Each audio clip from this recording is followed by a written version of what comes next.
Welcome back. Aisha's കിച്ചണിലേക്ക് എല്ലാവർക്കും സ്വാഗതം. അപ്പോൾ നോമ്പിന് ഇഫ്താർ സമയത്തൊക്കെ നമ്മൾ സ്നാക്സും ഡ്രിങ്ക്സൊക്കെ കഴിച്ച് മടുത്തെങ്കിൽ ഈ ഒരു വിഭവം ഒന്ന് തയ്യാറാക്കി നോക്കൂ. നമുക്ക് മെയിനായിട്ടുള്ള ഭക്ഷണത്തിലേക്ക് കടക്കാം. ഇനി പത്തിരിയൊക്കെ ദിവസം നമ്മൾ കഴിക്കുമ്പം തീർച്ചയായിട്ടും മടുപ്പ് വരാനുള്ള ചാൻസ് കൂടുതലാണ്. നമ്മൾ മലബാർ ഭാഗത്തൊക്കെ ഡെയിലി പത്തിരി ആയിരിക്കും ഉണ്ടാക്കുന്നത്. അപ്പോൾ കുറച്ചൊന്ന് ഡിഫറെൻ്റായിട്ട് നമുക്ക് ഇന്ന് ഈ ഒരു റെസിപ്പി ഒന്ന് ട്രൈ ചെയ്ത് നോക്കാം. നല്ല കിടിലൻ ടേസ്റ്റി ആയിട്ടുള്ള ഹെൽത്തി ആയിട്ടുള്ളൊരു ദോശ റെസിപ്പിയാണ്. ഗോതമ്പ് പൊടി കൊണ്ടാണ് തയ്യാറാക്കുന്നത്. അപ്പോൾ ഞാനിപ്പം ബാറ്റർ റെഡിയാക്കാൻ വേണ്ടിയിട്ട് ഇതുപോലെ ബ്ലെൻഡറിലാണ് എല്ലാം കൂടി ഒന്ന് അരച്ചെടുക്കുന്നത്. അപ്പോൾ അതിനായിട്ട് ഞാൻ ബ്ലെൻഡറിലേക്ക് ആദ്യം ഒരു 1.5 കപ്പോളം അല്ലെങ്കിൽ 2 കപ്പോളം വെള്ളം ഒഴിച്ചു കൊടുക്കുന്നുണ്ട്. എന്നിട്ട് ഇതിലേക്ക് ഞാനൊരു 1.5 കപ്പ് ആട്ടപ്പൊടി ചേർത്ത് കൊടുക്കുന്നുണ്ട്. ഇത് ചക്കി ഫ്രഷ് ആട്ടപ്പൊടിയാണ് കേട്ടോ. ഇവിടുത്തെ UAE കിട്ടുന്ന ചക്കി ഫ്രഷ് ആട്ടപ്പൊടിയാണ്. അപ്പോൾ ഞാൻ 1.5 കപ്പാണ് ഇതിലേക്ക് ചേർത്ത് കൊടുക്കുന്നത്. അപ്പോൾ ആദ്യം വെള്ളം ഒഴിക്കാൻ കാരണം എന്താണെന്ന് വെച്ചാൽ ആദ്യം നമ്മൾ പൊടി ഇട്ട് കൊടുത്തിട്ടുണ്ടെങ്കിൽ അടിയിൽ കുടുങ്ങി കിടക്കും പൊടി. അതുകൊണ്ടാണ് ആദ്യം വെള്ളം ഒഴിച്ചു കൊടുക്കുന്നത്. ഇനി ഇതിലേക്ക് ഞാൻ 1/2 കപ്പ് അരിപ്പൊടി ചേർത്ത് കൊടുക്കുന്നുണ്ട്. അരിപ്പൊടി നമ്മൾ പത്തിരിപ്പൊടിയൊക്കെ ഉണ്ടല്ലോ അതാണ് ചേർത്ത് കൊടുക്കുന്നത് കേട്ടോ. പത്തിരിപ്പൊടി അല്ലെങ്കിൽ ഇടിയപ്പത്തിൻ്റെ പൊടിയാണ് ചേർത്ത് കൊടുക്കുന്നത്. ഇനി ഇതിലേക്ക് ഒരു 1/2 ടീസ്പൂണ് മഞ്ഞൾപ്പൊടി ചേർത്ത് കൊടുക്കാം. എന്നിട്ട് വീണ്ടും ഞാൻ ഒരു 1.5 കപ്പ് അല്ലെങ്കിൽ 2 കപ്പോളം വെള്ളം ഒഴിച്ചു കൊടുക്കുന്നുണ്ട്. എന്നിട്ട് വേണം നമ്മളിത് നന്നായിട്ട് അരച്ചെടുക്കാൻ. അപ്പോൾ 1.5 കപ്പ് ഗോതമ്പ് പൊടിയിലേക്ക് 1/2 കപ്പ് അരിപ്പൊടി മതിയാകും. അതിൽ കൂടുതൽ അരിപ്പൊടി ചേർത്ത് കൊടുക്കണ്ട. അപ്പോൾ നന്നായിട്ട് അരച്ചെടുത്തിട്ടുണ്ട്. അപ്പോൾ നമുക്കിത് ഒരു ബൗളിലേക്ക് മാറ്റാം. അപ്പോൾ ഇതിപ്പോൾ അത്യാവശ്യം തിക്കായിട്ടുള്ളൊരു ബാറ്ററാണ്. നമ്മളിപ്പോൾ ഇതുകൊണ്ട് ദോശ ചുടുകയാണെങ്കിൽ അത്യാവശ്യം കട്ടിയിൽ സാധാ ഒരു ഗോതമ്പ് ദോശയുടെ ഒരു ടെക്സ്ചർ ആയിരിക്കും ഉണ്ടാവുക. അപ്പോൾ ഞാനിപ്പോൾ അത് നീർദോശയുടെ പോലെ നമ്മൾ അരിപ്പൊടി വെച്ചിട്ട് നീർദോശ ഉണ്ടാക്കുമല്ലോ, അപ്പോൾ അതുപോലെയാണ് ഈ ഒരു ദോശ റെഡിയാക്കി എടുക്കുന്നത്. അപ്പോൾ അതിനായിട്ട് ഇതിലേക്ക് കുറച്ചുകൂടെ വെള്ളം ഒഴിച്ചു കൊടുക്കുക. ഒരുപാട് വെള്ളം ഒഴിച്ചു കൊടുക്കണ്ട, പക്ഷേ ഒരു ലൂസായിട്ട് ഒരു ഫ്ലോയിങ് ആയിട്ടുള്ള ഒരു പരുവത്തിലാണ് നമുക്കിതിൻ്റെ ഈ ഒരു ബാറ്റർ വേണ്ടത്. അതായത് നീർദോശയുടെ ബാറ്റർ പോലെ തന്നെ. ഇപ്പോൾ കണ്ടോ അതിൻ്റെ തിക്നെസ് കുറച്ചുകൂടെ ലൂസായിട്ടുണ്ട്. അപ്പോൾ ഈ ഒരു പരുവാണ് വേണ്ടത്. ഇനി ഇതിലേക്ക് ആവശ്യത്തിനുള്ള ഉപ്പ് ചേർത്ത് കൊടുക്കുക. പിന്നെ കുറച്ച് ചെറിയ ജീരകം, ക്യുമിൻ സീഡ്, അതാണ് ഇപ്പോൾ ചേർത്ത് കൊടുക്കുന്നത്. ഒരു 1/4 ടീസ്പൂൺ മാത്രമേ ചേർക്കുന്നുള്ളൂ. ചിലർക്ക് അതിൻ്റെ ടേസ്റ്റ് ഇഷ്ടമാവില്ല, അപ്പോൾ അത് ചേർത്ത് കൊടുക്കണ്ട കേട്ടോ. അതുപോലെ മല്ലിയില ചെറുതായിട്ട് അരിഞ്ഞതും ചേർത്ത് കൊടുക്കുന്നുണ്ട്. അതും ടേസ്റ്റ് ഇഷ്ടമല്ലെങ്കിൽ ചേർത്ത് കൊടുക്കണ്ട.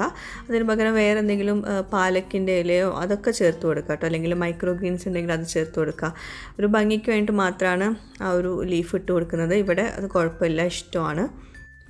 അപ്പോൾ ഇതാണ് നമ്മുടെ ഗോതമ്പ് പൊടി വെച്ചിട്ടുള്ള നീർദോശയുടെ ബാറ്റർ. പിന്നെ നമ്മുടെ ഐഷാസ് കിച്ചൻ ചാനൽ ഇതുവരെ സബ്സ്ക്രൈബ് ചെയ്യാത്തവരുണ്ടെങ്കിൽ ഒന്ന് സബ്സ്ക്രൈബ് ചെയ്യണേ. അവിടെ കാണുന്ന റെഡ് സബ്സ്ക്രൈബ് ബട്ടൺ ഒന്ന് പ്രസ് ചെയ്യുക. അതിൻ്റെ കൂടെ ചെറിയൊരു ബെല്ലൈക്കൺ ഉണ്ട്, അതുകൂടെ ഒന്ന് പ്രസ് ചെയ്യാം. അപ്പോൾ ഇതാ ഇതുപോലെ കാണാം. ഇതിൽ ഓൾ വേണം പ്രസ് ചെയ്യാൻ. ഇനി നമുക്ക് ഈ ദോശ എങ്ങനെ റെഡിയാക്കി എടുക്കാൻ നോക്കാം. പലരും പറഞ്ഞിട്ടുണ്ടായിരുന്നു നീർദോശ ഉണ്ടാക്കുമ്പം ചട്ടിയിൽ ഒട്ടിപ്പിടിക്കുന്നു എന്നൊക്കെ. ആ ചട്ടിയിൽ ഒട്ടിപ്പിടിക്കാനുള്ള ഒരു കാരണം എന്താണെന്ന് വെച്ചിട്ടുണ്ടെങ്കിൽ ഫ്ലെയിം നമ്മൾ പാന് ചെറിയ ഫ്ലെയിമിൽ വയ്ക്കുക അല്ലെങ്കിൽ നല്ല ഹൈ ഫ്ലെയിമിൽ വയ്ക്കുക. അങ്ങനെയൊക്കെ വരുമ്പോൾ ചട്ടിയിൽ ഒട്ടിപ്പിടിക്കാനുള്ള ഒരു കാരണമാണ്. പിന്നെ ഫ്രൈയിങ് പാന് നോൺ സ്റ്റിക്കിൻ്റെ പാനാണ് ഞാനിപ്പോൾ ഇവിടെ എടുത്തിട്ടുള്ളത്. ഈ ഒരു ചട്ടിയിൽ നീർദോശ മാത്രമേ ഉണ്ടാക്കുകയുള്ളൂ, അല്ലെങ്കിൽ ഓംലെറ്റ് ഉണ്ടാക്കുകയുള്ളൂ. വേറെ ഒന്നും ഇതിൽ ഉണ്ടാക്കാറില്ല. അങ്ങനത്തെ ചട്ടി വേണം നമ്മൾക്ക് ഇതുപോലെ നീർദോശയൊക്കെ ഉണ്ടാക്കാൻ വേണ്ടിയിട്ട് എടുക്കാൻ കേട്ടോ. അപ്പോൾ ചട്ടി ഇപ്പോൾ നന്നായിട്ട് ഞാൻ ഒരു മീഡിയം ഫ്ലെയിമിൽ വെച്ചിട്ട് ചൂടാക്കി എടുത്തിട്ടുണ്ട്. നന്നായിട്ട് എണ്ണ പുരട്ടി എടുത്തിട്ടുണ്ട് കേട്ടോ. ഓയിൽ തേച്ച് വെച്ചിട്ടുണ്ട്. ഇനി ഇതിലേക്ക് നമുക്ക് നീർദോശയൊക്കെ ഒഴിക്കുന്ന പോലെ തന്നെ ഒഴിച്ചു കൊടുക്കുക. കുറച്ചൊരു ഹൈറ്റിൽ നിന്ന് ഒഴിച്ചു കൊടുക്കണം. അത്യാവശ്യം ചൂട് വേണം കേട്ടോ. നമ്മുടെ പാന് ഒരു മീഡിയം ചൂട് വേണം, വല്ലാണ്ട് ഹൈ ഫ്ലെയിം അല്ല. അപ്പോൾ മുകൾ ഭാഗം ഒന്ന് ഡ്രൈ ആയിട്ടുണ്ട്. അപ്പോൾ ആ ഒരു സമയത്ത് നമ്മൾ മുകളിൽ കുറച്ച് നെയ്യ് ഒന്ന് സ്പ്രെഡ് ചെയ്ത് കൊടുക്കുക.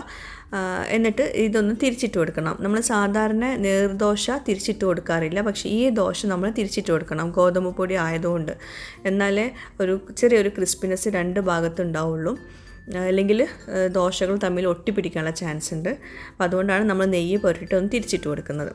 എന്നിട്ട് ഞാൻ ഇതുപോലെ ഒന്ന് മടക്കി എടുക്കുന്നുണ്ട്. അതൊരു ജസ്റ്റ് ഒരു ഭംഗിക്ക് വേണ്ടി മാത്രമാണ് ഇങ്ങനെ മടക്കി എടുത്തിട്ടുള്ളത്. അപ്പോൾ നമ്മുടെ ദോശ ഗോതമ്പ് പൊടി വെച്ചിട്ടുള്ള നീർദോശ റെഡി ആയിട്ടുണ്ട്. അപ്പോൾ ഈ ദോശ ഒഴിക്കുമ്പം എന്തൊക്കെയാണ് ശ്രദ്ധിക്കേണ്ടതെന്നുള്ളത് ഞാൻ പറഞ്ഞല്ലോ.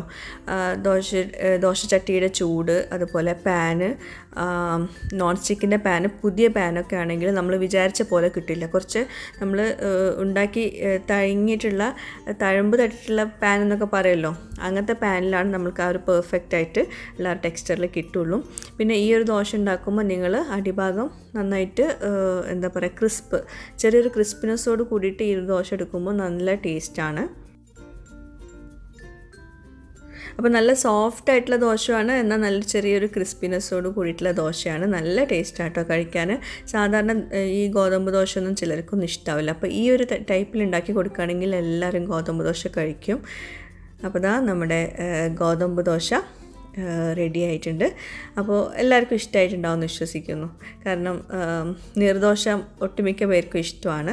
അപ്പോൾ ആ ഒരു ടെക്സ്ചറിൽ ഉള്ള ഗോതമ്പ് ദോശ ആകുമ്പോൾ മിക്ക പേർക്കും ബ്രേക്ക്ഫാസ്റ്റിനായാലും ഡിന്നറിനായാലും ഉണ്ടാക്കാനും ഒത്തിരി ഇഷ്ടമാവും. പിന്നെ ഇത് കാണാൻ കുറച്ചൊരു ഡിഫറെൻറ്റ് കളറായതുകൊണ്ട് തന്നെ എല്ലാവർക്കും ഇഷ്ടമാവും എന്നുള്ളത് ഉറപ്പാണ്.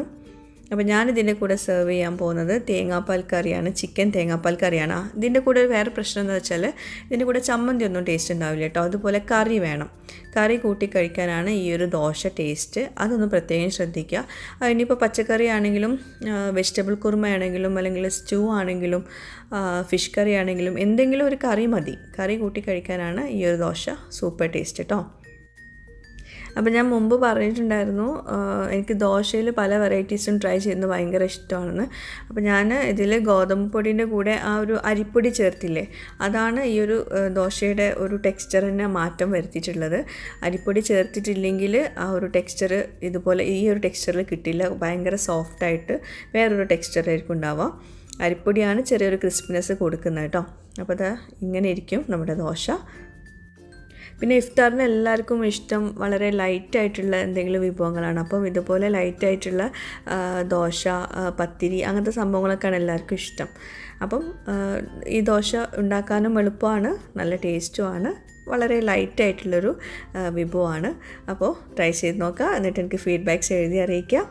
പിന്നെ എപ്പോഴും പറയുന്ന പോലെ നിങ്ങൾക്ക് ചാനൽ ഇഷ്ടമായിട്ടുണ്ടെങ്കിൽ സബ്സ്ക്രൈബ് ചെയ്യാൻ മറക്കരുത്. നിങ്ങളുടെ ഫ്രണ്ട്സുമായിട്ടും ഈ ഒരു റെസിപ്പി ഷെയർ ചെയ്യുക ഇഷ്ടമായിട്ടുണ്ടെങ്കിൽ കേട്ടോ. അപ്പോൾ വേറെ നല്ലൊരു അടിപൊളി റെസിപ്പിയുമായിട്ടോ വ്ളോഗുമായിട്ടൊക്കെ വരുന്നവരേക്കും ബൈ. Thank you.